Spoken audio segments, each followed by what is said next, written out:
فلک بوس عمارتوں اور نہ ختم ہونے والی راتوں کا مرکز، ایک ایسا شہر جو کبھی نہیں سوتا۔ بینکاک یعنی تھائی لینڈ کا دارالحکومت، متضاد ثقافتوں اور عقائد کا جدید دور کا پگھلنے والا برتن ہے۔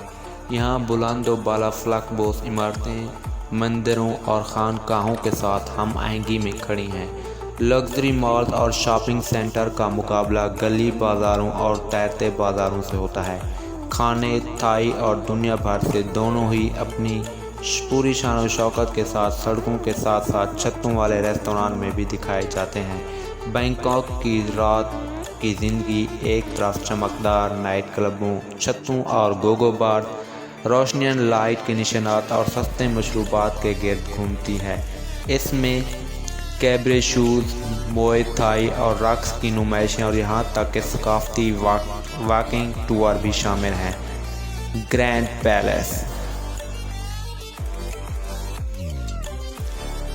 واٹ فوا اور واٹ فلاکیو جیسی سائٹ شہر کی بھرپور تاریخ کو ظاہر کرتی ہیں، جبکہ آرٹ ان پیراڈائز جیسے عجائب گھروں کی پسندی اور سی لائف اور اوشین ورلڈ جیسے پارک جدید دور کے تجربات کے خواہاں افراد کو پورا کرتے ہیں۔ بینکاک سے رابطہ، بینکاک کو سورنوبھومی بین الاقوامی ہوائی اڈے اور ڈان میوانگ ہوائی اڈے کے ذریعے خدمت فراہم کی جاتی ہے۔ سورنوبھومی بین الاقوامی ہوائی اڈہ بینکاک جانے اور آنے والی تمام بین الاقوامی پروازوں کو سنبھالتا ہے، جو دارالحکومت میں داخلے کا بنیادی راستہ ہے۔ تھائی لینڈ سورن بھومی میں بہت سی قومیتوں کے لیے آمد پر ویزا بھی فراہم کرتا ہے۔ بینکاک میں رہائش، بینکاک میں پورے شہر میں لگژری اور اقتصادی دونوں طرح کے ہوٹل ہیں۔ کئی برسوں کے دوران یہ شہر بہت سے ہاسٹلز اور ہوم اسٹے کے ساتھ ایک زیادہ بیک پیکروں دوستانہ منزل کے طور پر بھی تیار ہوا ہے۔ بینکاک کے تاریخی مقامات میں سب سے پہلے ہے گرینڈ پیلس۔ گرینڈ پیلس کئی نسلوں سے شاہی خاندان کی رہائش گاہ بینکاک میں آپ کے تاریخی دورے کا آغاز کرنے کے لیے بہترین جگہ ہے۔ اس میں بدھ مت کے مقدس ترین مندروں میں سے ایک واٹ فلاکیو واقع ہے، جو 1782 عیسوی میں بنایا گیا تھا۔ Grand Palace Bangkok Thailand میں سیاحوں کے لیے سب سے زیادہ پرکشش مقامات میں سے ایک ہے، جو بینکاک کی بھرپور تاریخ کو ظاہر کرتا ہے۔ تھائی لینڈ کی بادشاہت کی سابقہ سرکاری رہائش گاہ ایک مستطیل جگہ میں بنایا گیا ہے۔ اکثر ایک ہی ڈھانچے کے لیے غلطی سے گرینڈ پیلس متعدد عمارتوں، ہالوں، پویلین سیٹوں، میدانوں، لانوں اور صحنوں کا ایک گروپ ہے۔ تھائی لینڈ کے بادشاہ کی سرکاری رسمی رہائش گاہ ہونے کے باوجود محل کو بہت سی سرکاری تقریبات اور ریاستی کاموں کے لیے بھی استعمال کیا جاتا ہے، جو اس کی رغبت کو بڑھاتا ہے۔ اس شاندار کمپلیکس کے انتخابی اور منفرد تعمیراتی انداز کو دیکھ کر حیران ہونے کے علاوہ زائرین زمرد بدھا کا شاندار مندر بھی تلاش کر سکتے ہیں، جو بدھ مت کا سب سے مقدس تھائی مندر ہے۔ قوم کے تاریخی ڈھانچے کے درمیان ایک عوامی عجائب گھر کے ساتھ ساتھ یہ کشش تھائی لینڈ کی 18ویں صدی کے امیر ثقافت اور ورثے کے ارتقاء کو ظاہر کرتی ہے۔ تاریخ، عظیم الشان محل کی تعمیر سب سے پہلے 1722 عیسوی میں بادشاہ پتھیا تھائیو تفاچلالوک کی ہدایت پر شروع ہوئی، جسے راما اول کے نام سے بھی جانا جاتا ہے۔ فنڈز اور مواد کی کمی کی وجہ سے محل شروع میں لکڑی کا بنا ہوا تھا، جسے بالآخر چنائی سے تبدیل کر دیا گیا جب بادشاہ نے مستقل رہائش اختیار کر لی۔ تعمیر کی تکمیل کے بعد بادشاہ نے یہاں تاج پوشی کی تقریب منعقد کی اور نائی رتنا کو سلطنت کا پہلا حکمران بنایا۔ جلد ہی عظیم الشان محل کے ڈھانچے کو نئے مواد کے ساتھ دوبارہ تعمیر کیا گیا، شاہی چیپل کے اضافے کے ساتھ، جو کہ زمرد بدھ کا موجودہ گھر ہے۔ 1782 اور 1932 عیسوی کے درمیان گرینڈ پیلس ملک کا مذہبی اور انتظامی مرکز تھا اور سرکاری ملازمین، شہزادیوں، محافظوں اور وزراء کی ایک بڑی آبادی کا مسکن تھا۔ گرینڈ پیلس محل وقوع، تنظیم، تقسیم، دیواروں اور دروازوں کے لحاظ سے تھائی لینڈ کے قدیم دارالحکومت ایودھیا میں واقع شاہی محل سے کچھ مشابہت رکھتا ہے۔ دلچسپ بات یہ ہے کہ دونوں محل دریاؤں کے قریب واقع ہیں۔ Architecture and style. Grand palace ایک آرکیٹیکچرل خوبصورتی ہے جو تھائی لینڈ کی عظیم تاریخ اور ثقافت کی عکاسی کرتا ہے، جو دریائے چاؤ پھرایا کے کنارے پر سکون سے آرام کرتا ہے۔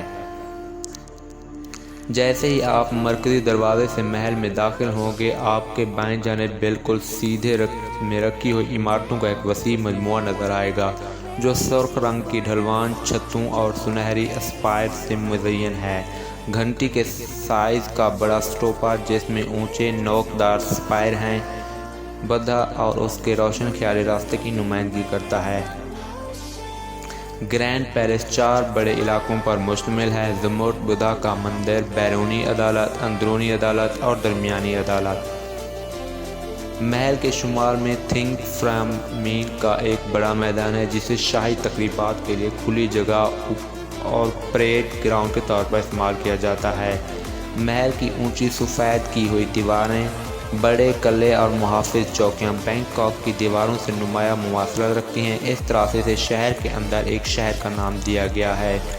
عظیم الشان محل کے اندر ایک اور نمایاں عمارت اور سب سے بڑی عمارت چکری مہا پرساد ہے، جس کا مطلب ہے تخت ہال، جو بادشاہ کے تخت پر بیٹھتا ہے۔ تخت ہال کنگ چولالو نیکلوران بادشاہ رام پنجم کے دور میں قائم کیا گیا تھا۔ تخت کو تھائی اور مغربی ثقافت کے سنگی امتزاجات کے ساتھ ڈیزائن کیا گیا تھا، جس میں تھائی معاشرے میں تبدیلی اور مغرب کے اثرات کو بھی دکھایا گیا تھا۔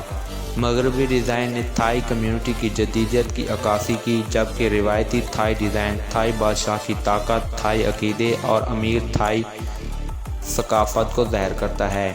چکری مہا پرساد کا بیرونی حصہ تھائی اور اطالوی نشانیہ کا امتزاج ہے، جو پرانے زمانے میں گہرے کاروبار کی نشاندہی کرتا ہے۔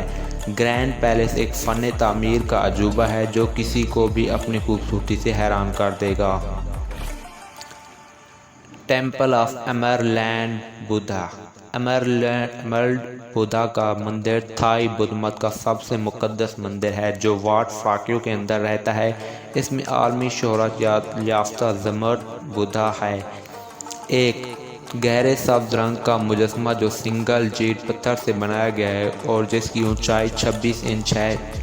94.5 ہیکٹر کے وسیع رقبے پر پھیلا ہوا 100 سے زائد عمارتوں پر مشتمل یہ جگہ شاہی خاندان کی 200 سالہ شاندار تاریخ اور شاندار کاریگری کی مثال دیتی ہے۔ تھائی بادشاہ اور ولی عہد کے علاوہ کسی دوسرے شخص کو مجسمے کو چھونے کی اجازت نہیں ہے۔ اس مجسمے کو 1722 عیسوی میں تھائی لینڈ کے چکری خاندان کے آغاز کے موقع پر نصب کیا گیا تھا۔ زمرد بدھ کا لباس بادشاہ ہر سال 3 بار تبدیل کرتا ہے، جس میں تھائی کی ایک ضروری رسم کی عکاسی ہوتی ہے۔ اپنے کمپلیکس میں 100 سے زیادہ عمارتوں کے ساتھ گرینڈ پیلس تھائی لینڈ کے بہترین ڈھانچے کا گھر ہے۔ گرینڈ پیلس کے اندر کچھ سب سے بڑے پرکشش مقامات زمرد بدھا کا مندر ہیں، فرامیا مونتھیان شاہی تقریب ہال، میوزیم ریگالیا کا پویلین، ماؤنٹ کیلا سا کا چھوٹا ماڈل اور چکری مہا پرساد تخت ہال۔ گرینڈ پیلس تک پہنچنے کا آسان طریقہ بینکاک میں سب وے سسٹم کا استعمال کرنا ہے، جس کے لیے ٹکٹ اسٹیشن S6 اور ایکسپریس بوٹ کہا جاتا ہے۔ صافن تاکسین اسٹیشن BTS لیں اور چاؤ پھرایا ایکسپریس بوٹ کے لیے گودی میں داخل ہونے کے لیے ایگزٹ نمبر 2 کا استعمال کریں۔ یہاں کچھ دوسری کشتیاں بھی ہیں، جیسے لمبی دم والی کشتی، شٹل بوٹس، کینال بوٹ، ٹیکسیاں، یا اسٹیشن تک پہنچنے کے لیے آپ صافن ٹیکسین مقامی کشتیاں بھی دستیاب ہیں۔ ٹیکسی یا ٹک ٹک کرایہ پر بھی لے سکتے ہیں، تاہم بینکاک ٹریفک میں پھنس جانے کے امکانات کافی زیادہ ہوتے ہیں۔